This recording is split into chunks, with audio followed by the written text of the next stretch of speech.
Agora, deixa eu ficar um pouco mais longe que está forte o microfone. Boa noite a todos. Sintam-se acolhidos por esta casa, que a paz de Jesus permita que possamos ajudar neste momento de reflexão e que cada um de nós encontre e receba a mensagem necessária para o seu equilíbrio e para a sua caminhada. Lembrando, como ensina o abençoado mentor, quem mais deve é o primeiro que fala, pois é necessário o aprendizado. Meus queridos, eu recebi durante a semana, literalmente na segunda-feira, este presente que é o capítulo 12. E numa primeira visão, amai aos vossos inimigos nos parece algo difícil de conseguir compreender. Até porque Jesus deixou muito claro de que o nosso coração, por um amigo, ele bate e se comporta de um jeito.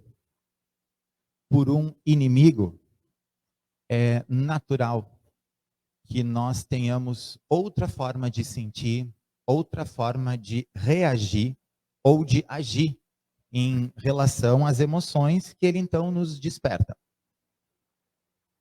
Porém, o Evangelho segundo o Espiritismo, quando foi escrito por Kardec, ele, não sei se muitos de vocês conhecem a vida dele, ou se já viram o filme que fala especificamente da vida de Kardec.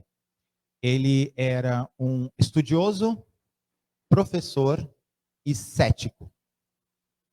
Ele não acreditava nas coisas que viam para frente dele de maneira muito fácil. Lembram do famoso ditado de São Tomé, apóstolo de Jesus, que a gente fala que São Tomé tem que ver para crer? Kardec era nessa linha.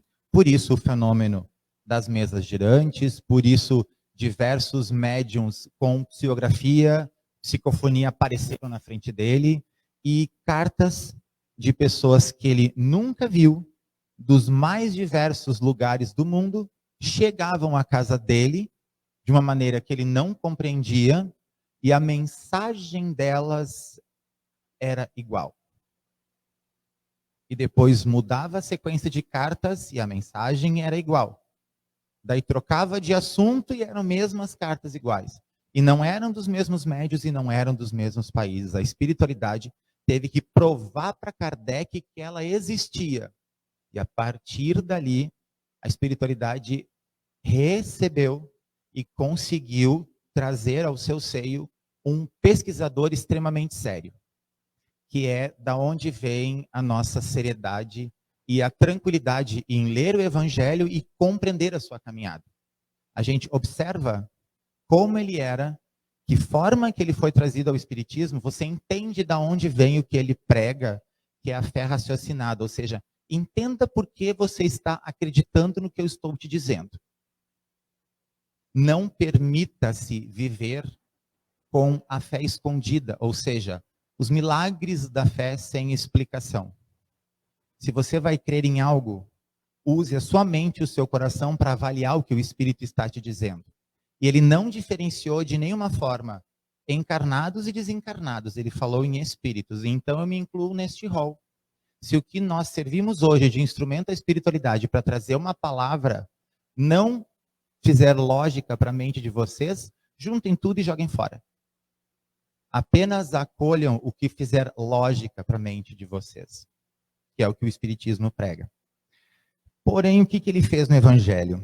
Antes do capítulo 12, amar aos vossos inimigos, ele traz no capítulo 11, amar ao próximo como a você mesmo.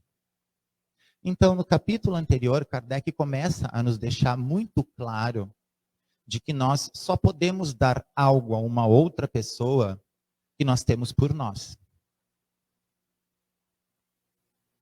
Se bate uma pessoa à tua porta pedindo feijão e arroz e tu só tem bolacha de água e sal, tu não tem como dar feijão e arroz para aquela pessoa. Tu só vai ter bolacha de água e sal porque é o que tu possui para você. Compreende quando ele fala que para a gente estender amor, compaixão, tolerância, perdão, indulgência, entendimento, discernimento, a gente primeiro tem que aplicar para nós. A gente tem que primeiro olhar para nós, mas realmente olhar sem fugir. Eu vou olhar para mim, eu vou no espelho de manhã, começo a escovar os dentes, eu tenho que ir lá no banheiro, eu tenho que ir lá no quarto, não sei o quê. Olhei para mim, tá bom, escova os dentes e foi embora. Não, isso é fuga. O olhar para a gente é tirar o véu do orgulho e começar a ver. Tu é egoísta, tu é vaidoso, tu é orgulhoso, tu é teimoso, tu é intolerante, tu não tem compaixão, tu quer perdão por teus erros, mas não dá para os outros. É assim. E o Espiritismo só funciona quando a gente começa a fazer esse trabalho. Porque a proteção espiritual, a conexão com Deus acontece quando a gente eleva o nosso coração ao Pai e humildemente a gente reconhece a nossa real condição como ser humano. E daí a gente bate a porta dele, que é o que ele disse, bater a porta e abrir-se-vos-á. Pois todo aquele que pede, recebe, e quem procura, acha. Mas a gente tem que pedir com humildade. E a gente só se torna humilde quando a gente ou está sofrendo, ou a gente vê como a gente é.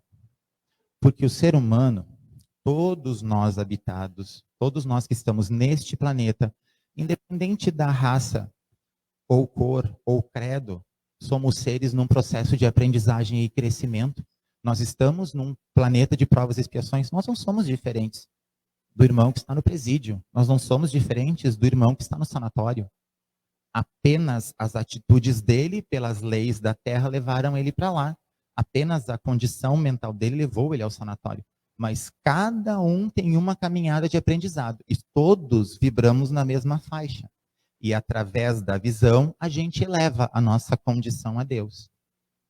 E isto entra agora em amar os nossos inimigos. Quando nós verdadeiramente nos amamos, esse capítulo tem muito a ver com perdão. A gente começa a entender que a gente precisa de indulgência aos nossos erros. Se eu converso com a Neca e digo para ela, eu não concordo com o jeito que você pensa, é uma forma. Se eu chegar para ela, não quero saber o que tu está dizendo, é outra forma. A primeira é suave, a segunda agride. Só que se a Neca tiver o amor próprio dela pronto, ela vai entender que o Márcio deve estar passando por algum processo emocional difícil. Ela vai calmamente esperar, aquilo vai passar e vão voltar a conversar. Agora, se a Neca não tiver o emocional dela equilibrado, o Márcio, que era um amigo, se tornou um inimigo. Vocês já se deram conta de que a palavra amigo e a palavra inimigo terminam iguais? Terminam em migo? Por quê? Porque um amigo é alguém especial. Porque a letra A define aquela pessoa.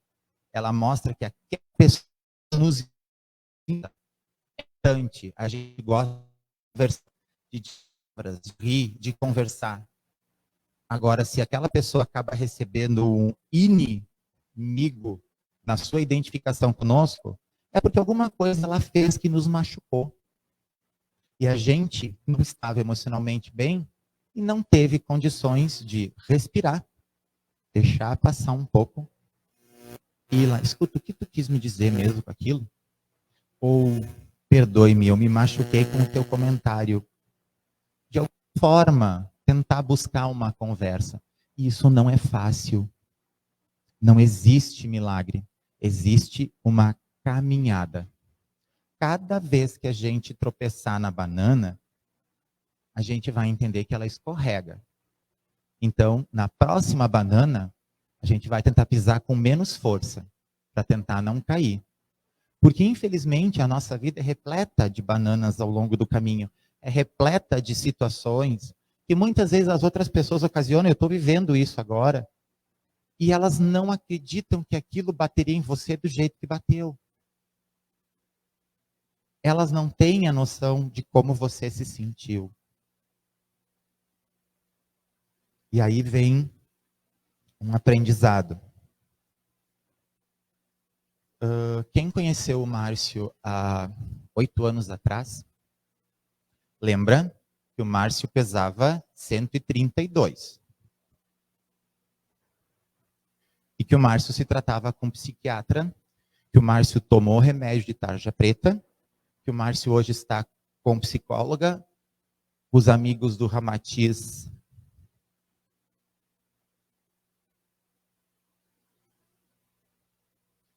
nos acolhem, e a gente vai aprendendo. Tropeçando e caindo, levantando. Porém, quem faz a cirurgia de redução de estômago tem uma palavrinha que assusta e que para todo o pré-cirurgiado dá muito medo. Não é um palavrão, por favor, não se assustem. Mas a palavra é fístula. Fístula é quando eles grampeiam o teu novo estômago, só que entre os grampos ele abre, ele causa uma infecção. E tu não pode te alimentar por ali, porque a comida vai passar por aquele buraco, vai para o resto dos órgãos, dá uma infecção generalizada e acabou para ti. O Márcio foi o sorteado. A fístula acontece uma em cada milhares de não sei quantas pessoas. O Márcio botou sonda nasogástrica do nariz ao intestino e só se alimentava por ali. E teve uma infecção urinária junto. O Márcio, neste período, foram 22 dias de sonda e 45 dias isolado. Foram dias de puxão de orelha e aprendizado. Graças a Deus, consegui não me queixar nesses dias e posso falar dessa história de forma mais calma. Daí o pessoal me pergunta, tu faria de novo? 100% eu faria de novo. Por quê? Porque um dos aprendizados muito grandes que eu tive foi a transformação que a gente acabou de falar. Eu estava afastado de 3 amigos e que ganharam o inimigo para mim e que eu isolei emocional, energeticamente da minha vida. Uma delas, a partir do momento que soube que eu estava usando sonda e internado no hospital, com a contagem de glóbulos sendo feita todo dia e sendo alimentado com, a gente chama de leite de cobra, era um leite gelado que entrava aqui pelo pescoço e ficava bombando a maquininha 24 horas. Ela mentiu para o segurança do hospital, porque já era 7h30 da noite. Ela disse que ia na lancheria e ela foi lá me ver. E quando a gente se olhou, a gente ficou pensando, por que a gente tinha brigado mesmo? Já faziam, acho que uns 5 anos que a gente não se falava. E a palavra amigo voltou. E quando eu fiz a minha cirurgia para tirar a pele que sobrou, foi uma das pessoas que me cuidou. Logo depois, um casal de amigos foi na minha casa me ver. Só que para eu colocar aquela sonda, os médicos daqui não quiseram botar porque meu caso era grave. Tanto que ele é discutido até hoje lá com o pessoal da Unimed.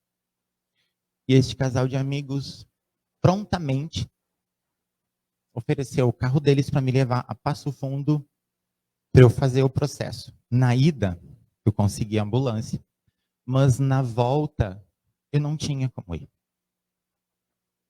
Era 3 da manhã, 23º dia de sonda, e eles estavam na porta do meu prédio.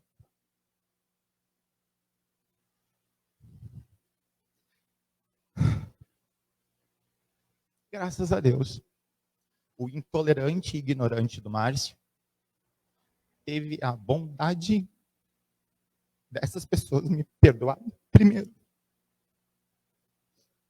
Então, quando a gente fala que quem mais tem que aprender muitas vezes é quem está falando, não é à toa. Porque a mensagem do Evangelho é para mexer com a nossa mente. Esse casal de amigos, hoje, os dois têm a sua família particular, ele tem os irmãos dele, ela tem os parentes dela e tudo mais. Nós temos uma longa história já de vida antes da briga. A filha dele foi criada por nós, os filhos dela chamam meu pai e minha mãe de vô e vó. E eles me tratam e me acolhem melhor do que os irmãos deles de sangue. Simplesmente porque houve o perdão e o A voltou a palavra amigo. Porque o Papai do Céu resolveu, peraí, Márcio, vamos criar uma vergonha na cara e vamos repensar a tua caminhada. Vai ficar isolado, refletindo nas tuas atitudes. Então, sim, meus irmãos, não é fácil. Mas eu posso dizer, olhando para cada um de vocês, é possível amar os nossos inimigos.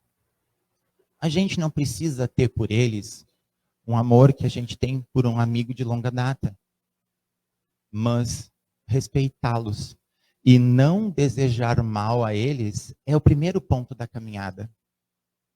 Por quê? Porque no momento que eu desejo mal para alguém, quem está gerando a energia ruim sou eu dentro de mim, e aquela energia vai ficar comigo. E eu é que vou ter que limpar a sujeira que eu próprio fiz. Então, amar aos nossos inimigos não significa esquecer o que eles fizeram, mas significa dar chance ao tempo de fazer o seu trabalho, de nos mudar e mudar a eles. E não alimentar dentro de nós energias doentias que vão nos desequilibrar. Obrigado. Que Deus nos abençoe. Que assim seja.